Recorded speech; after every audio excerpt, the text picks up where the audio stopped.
HDTV. Folks, it's changed the way that we look at television. When you watch Discovery Channel, it's almost like you can reach out and touch the gazelles. And when you watch Desperate Housewives, you can actually see the amount of spackle on Nicolette Sheridan's face. So isn't it time everyone got on board? That's our topic. Let's get into it, folks. It's The Loop.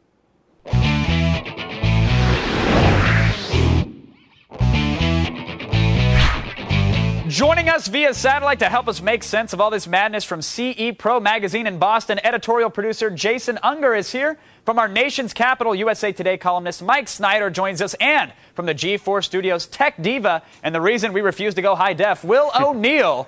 Thanks for joining us in The Loop, gentlemen. Will, how's it going, man? Early adopters have had this technology forever. I've been rocking it for years. I know you have been as well.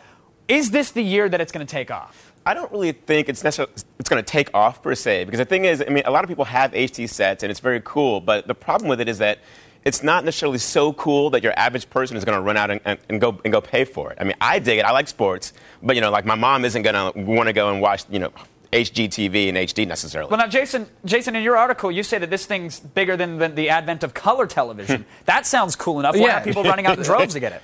Wow. No, totally. I mean, it really is. But the fact of the matter is, it's still expensive. I mean, you still got to drop $1,000, $2,000 on a nice HD TV, and there's still not enough to watch too. I mean, I've got 850 cable channels, but I got 20 HD channels, and that's a lot. But you can watch Flamingo's Mate in high def. You don't get that on the 800 standard cable channels. Aren't you missing out a little bit if we haven't upgraded? Yeah, that's the good stuff. Of course, Mike. Will says that his mom's not interested in high-def football, but what about the average viewer? Let's say, is Will's mom right? Is she the average viewer? Do they care about high-def? The average viewer really does care about high-def when they've actually seen real high-def. And it may be something they can't have right now. Like you see a hot car or you see a hottie, I guess. You can't have it right then, but the memory remains.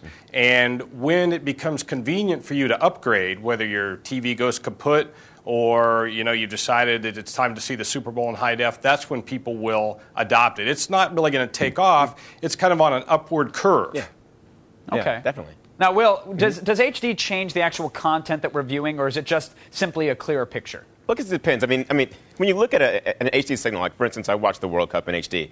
It looks really great, and it feels like you're watching something that's totally different. And actually, like the way that I experienced the World Cup is that it felt like I was watching a game it was like playing FIFA. It looked really good. It was big and clear. It was great. The problem that I see is that the difference in quality between an HD signal and a non-HD signal, while I can notice it, it doesn't seem like it's big enough that it's going to make a bunch of people want to run out and change. It's like it's like I watch Entourage on standard def. I want to weep. I watch it in high def. I feel like I'm in the room with the guys. Yeah. For me, that's changing the experience a little bit. A little bit. You just said it changes it a little bit. And is that little bit of change worth it for you people to go out and want to actually spend a bunch of money on it? I mean, people are going to buy HD-compatible TVs just because they're selling them at Best Buy. The problem is they're not necessarily going to have an HD signal. So you have all these people that have HD TVs who aren't even actually watching HD television.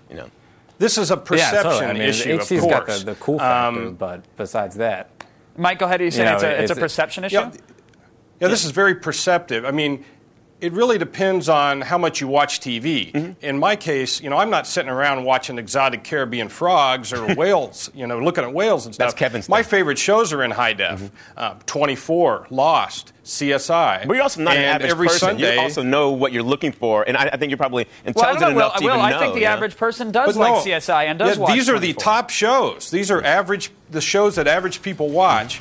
And this is but the problem with that is that besides the primetime shows and a couple sporting events, you're either watching the Twilight Zone or reruns of Law and Order. That's not true. I mean, what else is there? HBO and Showtime both show movies. Yeah. We've already talked about shows like The Sopranos. And they're at like 9,026 is the channel. It's like they don't really make it easy for you to find that content. It's like you can watch ESPN HD and it's like, where is it? Oh, it's like 7,038. It's easy for me to find it. When you are an HD person, you create a menu, you go straight to 70, it's right there in front of you. It's not hard to do. It's not hard, yeah. It's just like color TV. It took a while for color TV to kick in, and this is the same thing. Well, what you just described there, Mike, sounds like for the average viewer to go to a special menu, et cetera, that might be a little They're not gonna do that. hard, the barrier to entry. Jason, do you think HD is easy enough for the average consumer that they can go buy a set, hook it up, and they know that they're getting HD and what they're watching? Or are they still fumbling around with formats and program guides and different service plans? Oh, totally. I mean, you walk into any electronics store and you go to buy an HDTV and you get all the sort of technical jargon thrown at you. I mean, you got your 1080p and your 1080i and whatever. I mean, people don't want to come in there and hear all these different things. They just want to say, hey, I want an HDTV, take it home, plug it in, and watch HDTV, but they can't. All right, very quickly, I'll admit, Mike, I want to go you very quick. In 5 to 10 I'll years. admit, this is 5 to 10 years, will HDTV we is see very 50% confusing. of households with HD? Yes or no? Will we break 50% Oh, yes. in 5 to 10 years? Will, what do you Yes. think? Will they have an HD signal? I don't know. All right. Soon everybody is going to be talking about how amazing flamingos and giant squids look when we all switch over to high def. I'm giving it 5 to 10 years. But thanks to Will, Jason, and Mike for keeping us in the loop, gentlemen. That was a high def pleasure.